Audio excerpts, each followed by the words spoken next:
And the president's speech has brought increased attention to existing gun laws, such as laws concerning the sale of guns from one person to another.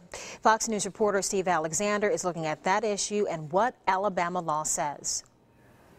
Let's say you want to sell a gun that you own to another person at a gun show or anywhere. What does the law say? Well, individuals under existing law can sell firearms to other individuals without any kind of background check. Just if I want to sell a gun to you, I could legally sell a gun to you. Mobile County Sheriff Sam Cochran says federally licensed firearms dealers at gun shows are required by law to do a background check before selling to an individual. But individuals can also sell guns at gun shows, too. There are two types of transactions that take place at gun shows. Those dealers that are federally licensed, they require the paperwork and they do the check. Individuals that may be selling not as a business in the gun business, but just selling individual weapons, they're not required to do that. So is there a burden on the seller to make sure a buyer is not a convicted felon?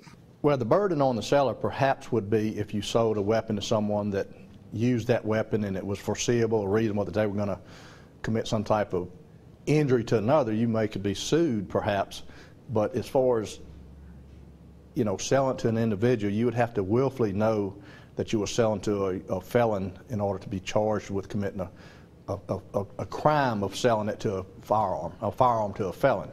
Fox 10 News interviewed Sheriff Cochran today at department headquarters, where people who want to carry concealed weapons can apply for permits. Outside that office, one person told us she's concerned about the sale of personal weapons from one individual to another. I think that there should be some sort of check, and that, you know, that would also generate, I'm sure, revenue for your sheriff departments in all these counties, where if you sell a gun, the guy comes down here with you, like when you sell a car.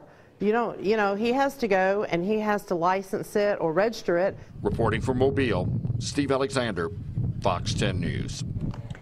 As for the president's announcement, Sheriff Sam Cochran said he heard parts of it today and he wants to go back and listen to it closely.